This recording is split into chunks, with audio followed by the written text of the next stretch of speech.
अस्सलाम वालेकुम स्टूडेंट्स हम एप्लीकेशन पढ़ रहे हैं total internal reflection. Last time हमने टोटल इंटरनल रिफ्लेक्शंस को प्रिज्म के थ्रू स्टडी किया था।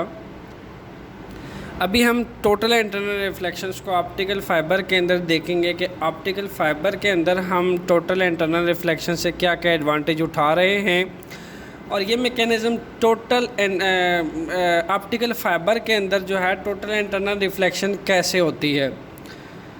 स्टूडेंट्स, टोटल इंटरनल रिफ्लेक्शंस को पढ़ाने से पहले मैं अगेन कल जो मैंने रिव्यू लिया था टोटल इंटरनल रिफ्लेक्शंस का, उसका मैं थोड़ा सा फिर आपको एक रिव्यू दे देता हूँ। स्टूडेंट्स, ये हमारे पास एक ग्लास स्लैब है। ओके, टोटल इंटरनल रिफ्लेक्शन में हमेशा क्या होता है कि लाइट रे निकलती है हमेशा डेंसर से रेयर मीडियम में, denser to rare medium. Students, हमारे पास ये यहाँ पे ये जो मैं यूज़ कर रहा हूँ ये ग्लास स्लैब है। ओके, ग्लास स्लैब, और इस ग्लास स्लैब के बाहर जो दूसरा मीडियम है दैट इज़ एयर। ओके, सो हो क्या रहा है कि यहाँ से आप देख रहे हैं ये एरो को इंडिकेट किया गया है।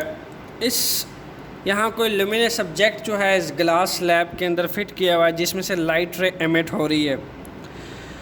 सो स्टूडेंट्स, ये लाइट रे जो है ये इस ग्लास बाउंड्री के सरफेस पे से बाहर निकल रही है और जब यहाँ इंसिडेंटली फॉल करती है देन रिफ्रैक्ट होके स्ट्रेट फॉरवर्ड बाहर निकल जाती है। यहाँ लुमिनस सब्जेक्ट्स में से बहुत सारी लाइट रेज एमिट कर रही हैं जिनके में से हमने कुछ का जिक्र किया है सिर्फ और सिर्फ टोटल इंटरनल रिफ्लेक्शंस का मैकेनिज़्म समझने के लिए। ओके, सो हम क्या कर रहे हैं कि आपके पास जो फर्स्ट लाइट रे है वो स्टूडेंट्स इस डायरेक्शन में जा रही है। आप देखें यूँ है। अब हम क्या करते हैं, इसी लाइट रे का जो इंसिडेंट एंगल है वो आहिस्ता आहिस्ता बढ़ाएंगे ऐसे, यानी यूँ ये इंसिडेंट एंगल जो है ये ऐसे है, आहिस्ता आहिस्ता मैं इस इंसिडेंट एंगल्स को बढ़ाऊंगा, यानी क्लॉकवाइज इंसिडेंट एंगल बढ़ता जाएगा। अब होगा क्या, हम पहले भी इस चीज़ को स्टडी कर चुके हैं। मैं पॉइंट फॉर्म में यहाँ लिख देता हूँ। जब भी लाइट रे डेंसर से रेयर मीडियम में जाता है, denser to rare medium, okay, तो यहाँ मैं लिख देता हूँ लाइट रे हमेशा क्या करता है, bands away from the normal, bands away from normal. तो फर्स्ट ऑफ ऑल तो ये है कि जब भी लाइट रे डेंसर से रेयर में जाएगा, और टोटल इंटरनल रिफ्लेक्शन डेंसर से रेयर मीडियम के दरमियान ही होती है, जब भी लाइट रे डेंसर से रेयर मीडियम में जाता है तब ही टोटल इंटरनल रिफ्लेक्शन होती है। फिर यहाँ हमारे पास सेकंड पॉइंट है स्टूडेंट्स, पॉइंट नंबर 2, जब भी लाइट रे रेयर से डेंसर मीडियम में जाता है, rare to denser medium,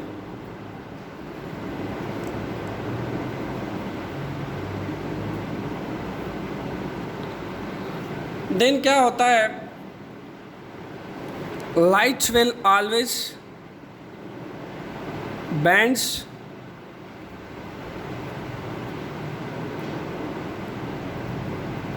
toward normal.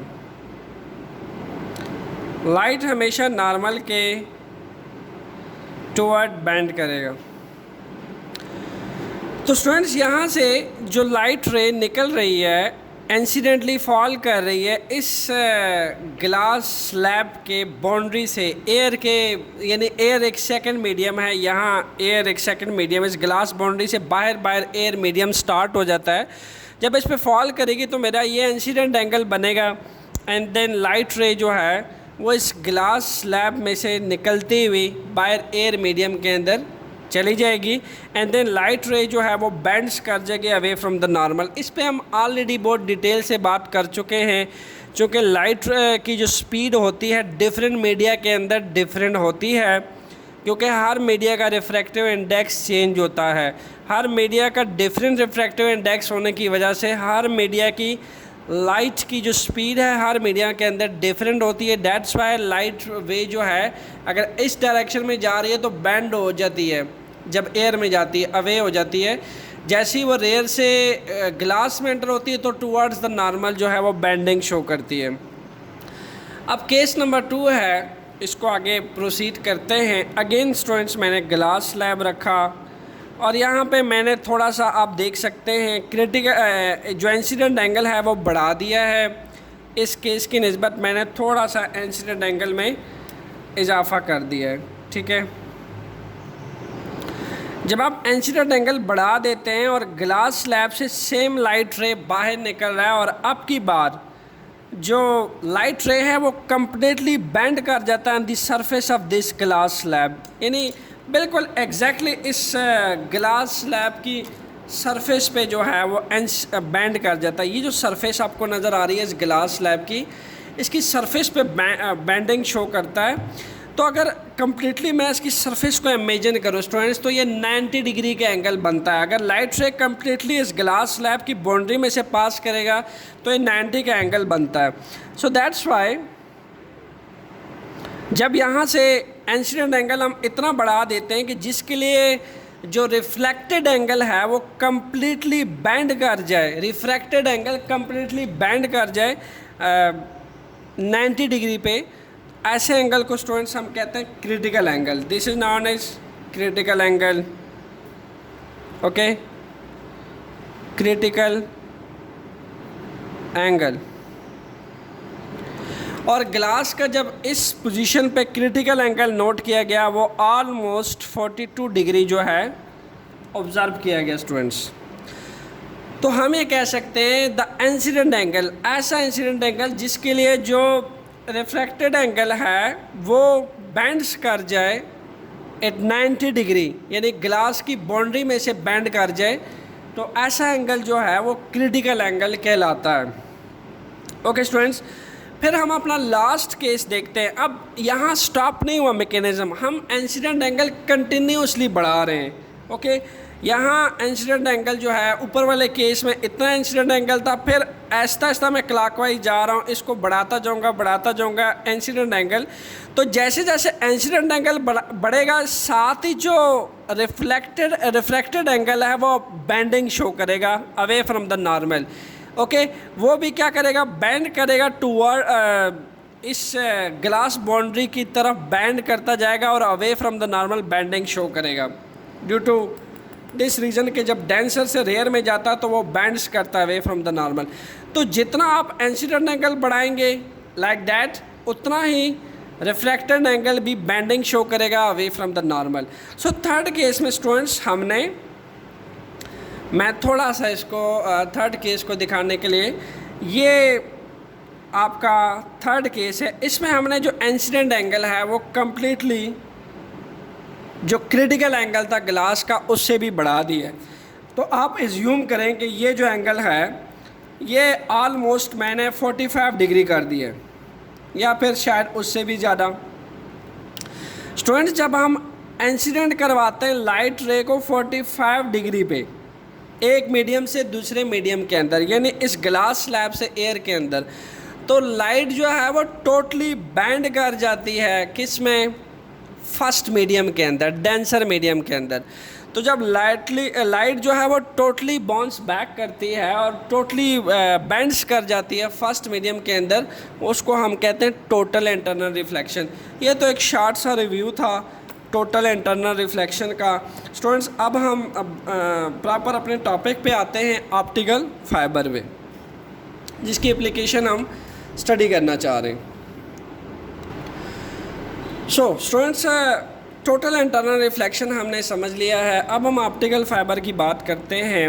Optical fibre एक ऐसी टेक्नोलॉजी है स्टूडेंट्स जो आजकल के वक्त में टेलीकम्युनिकेशंस फील्ड में बहुत वास्टली यूज़ हो रही है due to fast speed of light.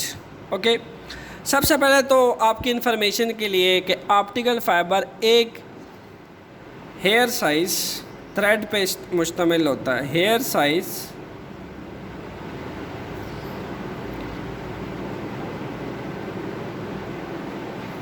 Thread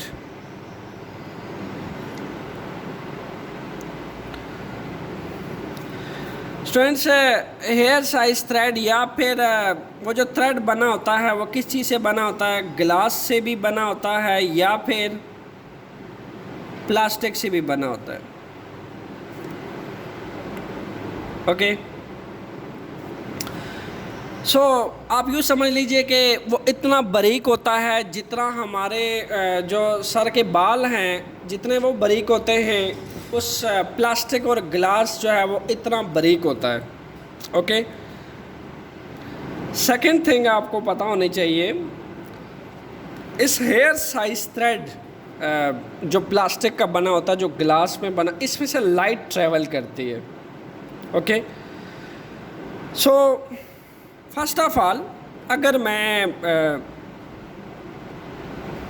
दो प्लास्टिक जो है, सेम प्लास्टिक जो है वो ले लूँ, ठीक है, एक पाइप की फॉर्म में, अब होगा क्या कि यहाँ मैं एक ल्यूमिनस सब्जेक्ट, स्टूडेंट्स डिटेल से मैं आपको समझाता हूँ, आपने साथ साथ गौर करना है। यहाँ आपने कोई ल्यूमिनस सब्जेक्ट रखा हुआ है जिसमें से लाइट जो है वो एमिट कर रही है। तो यहाँ से जब लाइट एमिट करेगी एंड देन लाइट यहाँ पे फॉल करेगी एमिट करने के बाद, यहाँ अगर मैं नॉर्मल ड्रा करूँ तो यहाँ अगर एंगल देखा जाए तो वो ऑलमोस्ट क्रिटिकल एंगल से बड़ा एंगल होता है। तो हमने लास्ट केस में देखा कि जब क्रिटिकल एंगल से बड़े एंगल पे लाइट जो है वो फॉल करेगी किसी भी मीडियम की सरफेस पे, देन वो डेंसर मीडियम के अंदर ही बाउंस बैक करेगी, रिफ्लेक्ट बैक करेगी। हर दफ़ा ऐसे होगा कि इस सेम प्लास्टिक, इस सेम एक ही, चूँकि ये एक ही ग्लास है, इस ग्लास का सेम रिफ्रैक्टिव इंडेक्स होगा from start to end, throughout in the medium जो है इसका रिफ्रैक्टिव इंडेक्स सेम होगा, इसका रिफ्रैक्टिव इंडेक्स चेंज नहीं होगा। ओके, जब हम एक ही मीडियम के अंदर लाइट को ट्रेवल करवाते हैं तो उसका रिफ्रैक्टिव इंडेक्स सेम रहता है। सो यहाँ लाइट जो है मल्टीपल टाइम रिफ्लेक्ट करेगी और हर दफ़ा क्या होगा, यहाँ पे भी अगर हम नॉर्मल ड्रा करें 40 डिग्री पे इंसिडेंटली फॉल करेगी, सॉरी 45 डिग्री पे, greater than critical angle, then it will reflect, तो ये मल्टीपल टाइम रिफ्लेक्ट होगी।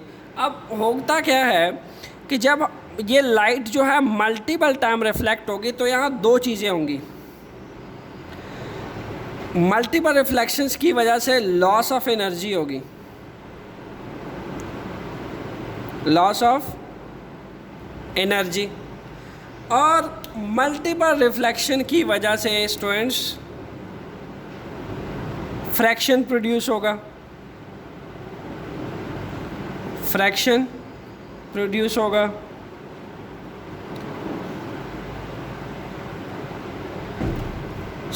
अगर मैक्सिमम लॉस ऑफ एनर्जी हो रही है, यहाँ से मैं मल्टीपल रिफ्लेक्शंस हो रही है, आप देख रहे हैं मल्टीपल टाइम, तो इसके फ्लॉज हैं, ड्रॉबैक्स हैं। उसके क्या ड्रॉबैक्स हैं आप देखें कि अगर यहाँ से लाइट रे ट्रेवल कर रही है और इसको मैं मैक्सिमम डिस्टेंस तक, रेंज तक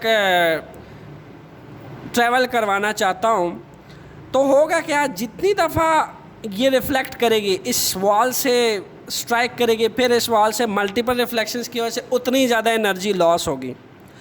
लॉस ऑफ एनर्जी जो होगी तो किस पे इफ़ेक्ट आएगा, स्पीड विल डिक्रीज़, स्पीड क्या कर जाएगी, इसकी डिक्रीज़ कर जाएगी लाइट की, due to multiple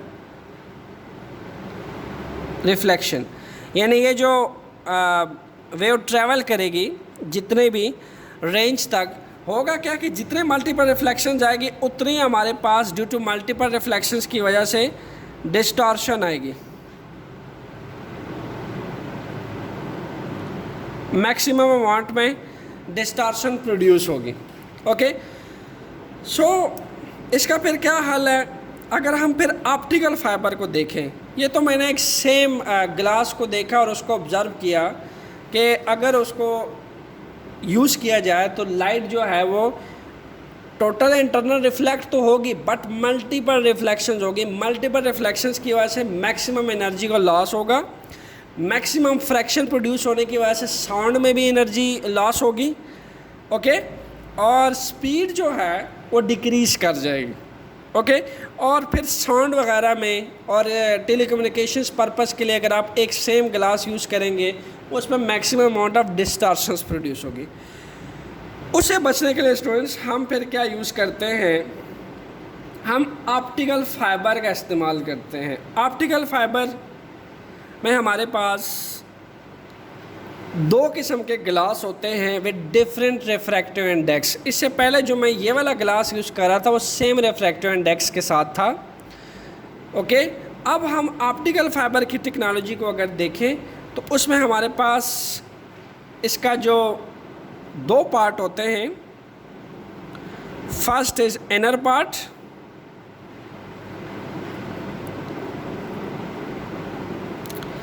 refractive index का एक इनर पार्ट होता है जिसको हम कहते हैं कोर। स्टूडेंट्स इसका एक होता है आउटर पार्ट।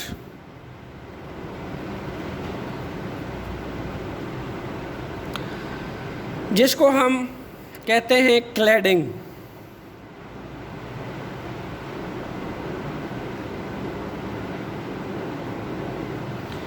अब आपको याद रहे इसका इनर पार्ट भी ग्लास का बना होता है और इसका आउटर पार्ट भी ग्लास का बना होता है। दोनों के दोनों डिफरेंट ग्लासेस के बने होते हैं। चूँकि ये डिफरेंट मटेरियल के ग्लासेस से बने होते हैं, दैट्स वाई इनर कोर का रिफ्रैक्टिव इंडेक्स आउटर कोर के रिफ्रैक्टिव इंडेक्स चेंज होते हैं।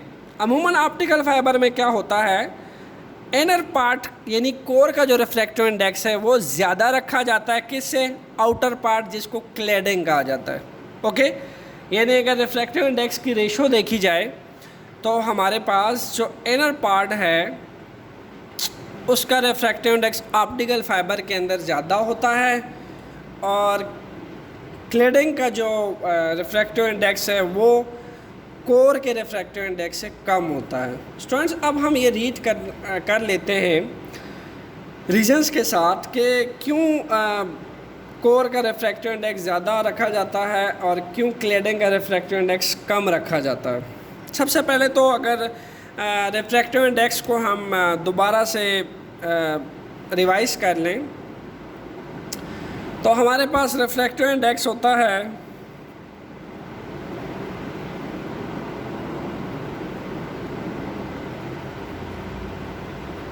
Refractive index speed of light जो होती है हमारे पास वैक्यूम के अंदर to the speed of light in medium, ये हमारे पास रिफ्रैक्टिव इंडेक्स होता है। हम जस्ट ये देखते हैं कि एयर के रिस्पेक्ट से जो मीडियम के अंदर स्पीड होती है किसी भी लाइट की जो मीडियम के अंदर स्पीड होती है वो हमारे पास रिफ्रैक्टिव इंडेक्स कहलाता है। यानी अगर मैं इसको प्रॉपरली लिखूँ, then speed of light and air, okay, to the speed of light and medium.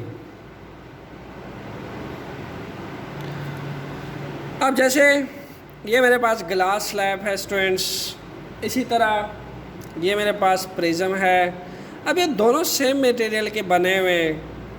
अगर मैं इस प्रिज्म के अंदर ही लाइट को टोटल इंटरनल रिफ्लेक्ट करवाऊँ तो रिफ्लेक्टिव इंडेक्स तो सेम होगा, लाइट मल्टीपल टाइम रिफ्लेक्ट करेगी। एंड देन इसी तरह ग्लास स्लैब में अगर मैं लाइट को ट्रैवल कराऊँ तो लाइट की स्पीड जो है वो सेम रहेगी, चेंज नहीं होगी। लेकिन जैसे लाइट रे इस डेंसर से एयर में आता है, ओके, तो डेंसर मीडियम से एयर में आने की वजह से लाइट बैंड करती है। कहाँ बैंड करती है? Away from the normal. अब यही तो रिफ्रैक्टिव इंडेक्स कहता है कि speed of light in air to the speed of light in medium, यानी कोई भी लाइट जो है किसी भी डेंसर मीडियम में एयर के रिस्पेक्ट से, क्योंकि एयर में 3 × 10⁸ स्पीड होती है मीटर पर सेकेंड, बट एयर के रिस्पेक्ट से किसी दूसरे मीडियम में कितने एक्सटेंट तक लाइट बैंड होती है, रिफ्रैक्टिव इंडेक्स होता है। ओके, यानी कितने डिविएशंस बैंडिंग शो करती है। मैं एयर से जब इस ग्लास स्लैब के अंदर लाइट ट्रेवल करवाऊंगा तो लाइट कितना एक्सटेंट तक बैंड करेगी, ये मुझे रिफ्रैक्टिव इंडेक्स इन्फॉर्मेशन देता है। तो इसका जो रिफ्रैक्टिव इंडेक्स है वो मुझे इन्फॉर्मेशन देगा कि ग्लास स्लैब के अंदर कितने टेंडेंसी है लाइट को बैंड करवाने की, या कितने एक्सटेंट तक लाइट बैंड हो रही है। इसी तरह प्रिज्म के अंदर। सो ये था आपका रिफ्रैक्टिव इंडेक्स जिसका मैं बार बार यूज़ कर रहा था। मैंने सोचा उसका थोड़ा सा आपको रिव्यू दे दिया जाए ताकि आपको रिवाइज हो जाए। स्टूडेंट्स, अब हम ऑप्टिकल फाइबर की बात कर रहे थे। इसका जो इनर पार्ट है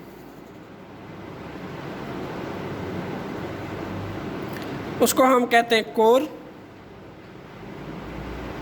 ओके, ये भी ग्लास का बना होता है और ये जो इंसानी बाल जितना बारीक होता है स्टूडेंट्स, ये जो ग्लास है ये भी उतना ही बारीक होता है। ओके, और यहाँ पे इसके बाहर भी हमने एक ग्लास लगाया होता है दोनों तरफ, ऊपर और नीचे। इसको क्लेडिंग कहते हैं। तो ये है इसका इनर पार्ट, ये बाहर इसके क्या है, आउटर पार्ट।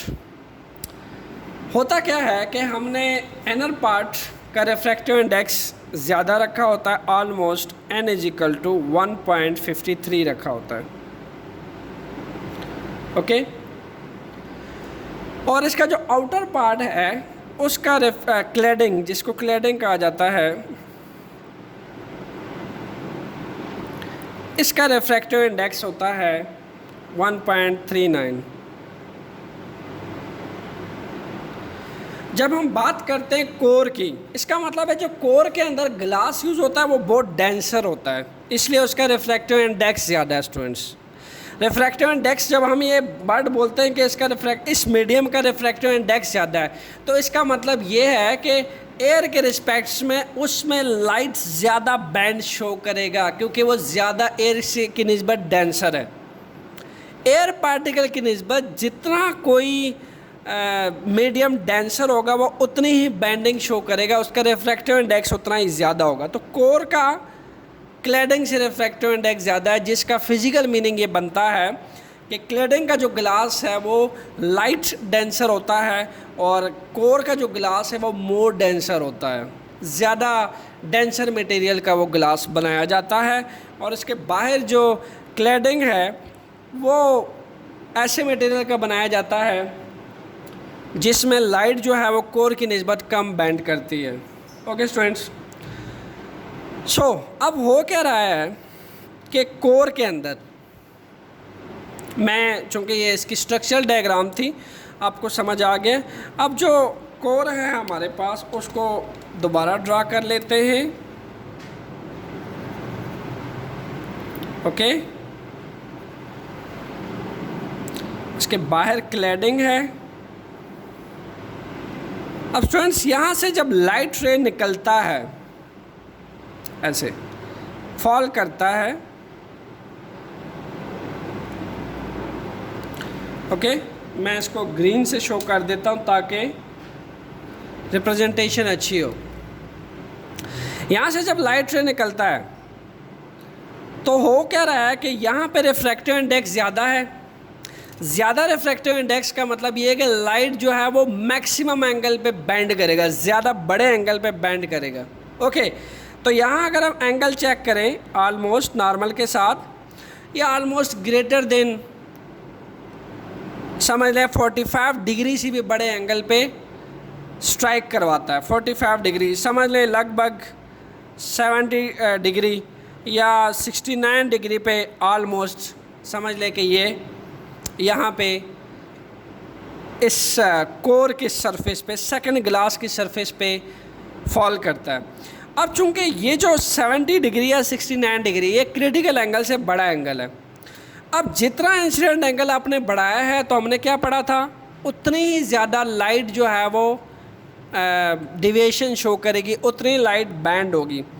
अब चूंकि यहाँ जो है बड़ा एंगल है तो लाइट जो है वो भी बड़े एंगल पे बैंड करेगी, like that. Okay, and secondly मैं अगर इन लाइंस को थोड़ा सा एक्सटेंड करूं, ओके, कोर की लाइन को अगर थोड़ा सा एक्सटेंड किया जाए तो आप देखेंगे लाइट रे अगेन बड़े एंगल पे डिविएशन शो करेगा and up to so on. अब अगर हम एक ही ग्लास यूज़ करते हैं स्टूडेंट्स, लाइक दैट, यानी सिर्फ और सिर्फ हम एक सेम ग्लास का यूज़ करते हैं, तो फिर क्या होने वाला है, यहाँ पे जो बेंडिंग है वो मैक्सिमम मल्टीपल रिफ्लेक्शन हो रही है। टोटल इंटरनल रिफ्लेक्शन तो हो रही है पर मल्टीपल रिफ्लेक्शन हो रही है। दैट्स वाई यहाँ पे एनर्जी लॉस ज़्यादा है, in the form of sound, in the form of heat, in the form of fraction. तो यहाँ एक तो जो लाइट रे है वो मैक्सिमम डिस्टेंस तक ट्रेवल कर रही है, मिनिमम रिफ्लेक्शंस है और इसकी रिफ्लेक्शंस की रेंज बहुत ज़्यादा है। उसकी वजह यह है कि क्लेडिंग का जो रिफ्रैक्टिव इंडेक्स है स्टूडेंट्स वो कम है इससे, ओके, यानी वो इसे कम डेंसर है और ये जो कोर है ज़्यादा डेंसर है। तो जो ज़्यादा डेंसर होता है तो लाइट हमेशा क्या करता है, ज़्यादा बैंड करता है टुवर्ड्स द नॉर्मल। और चूँकि ऑलमोस्ट यहाँ पे 45 डिग्री से भी बड़ा एंगल है तो जितने बड़े एंगल से लाइट रे कोर और क्लैडिंग के सरफेस पे स्ट्राइक करवाएगी उतने ही बड़े एंगल से डेविएशन बैंड करेगी और मैक्सिमम रेंज तक ट्रैवल करेगी। तो यहाँ साउंड्स के अंदर डिस्टॉर्शन ज़्यादा है क्योंकि एनर्जी लॉस हो रही है, तो साउंड की जो लाइट की स्पीड है वो डिक्रीज़ कर रही है। यहाँ लाइट सेम स्पीड से ट्रैवल करेगा, लिटिल बिट फ्रैक्शन प्रोड्यूस होगा कोलाइड करने से, बट यहाँ जो है ऑप्टिकल फाइबर के अंदर मैक्सिमम स्पीड के साथ लाइट ट्रैवल करेगा। इसीलिए हम ऑप्टिकल फाइबर को टेलीफोन पर्पस के लिए इस्तेमाल करते हैं। 1000 ऑफ फ़ोन कॉल्स बग़ैर किसी डिस्टर्बेंस के ऑप्टिकल फाइबर से सुनी जा सकती हैं due to this property of optical fibre and this mechanism of total internal reflection. Students, next हम बात करेंगे टोटल इंटरनल रिफ्लेक्शंस की, बट अब हम इसको देखते हैं लाइट पाइप के अंदर, एंडोस्कोपी के अंदर।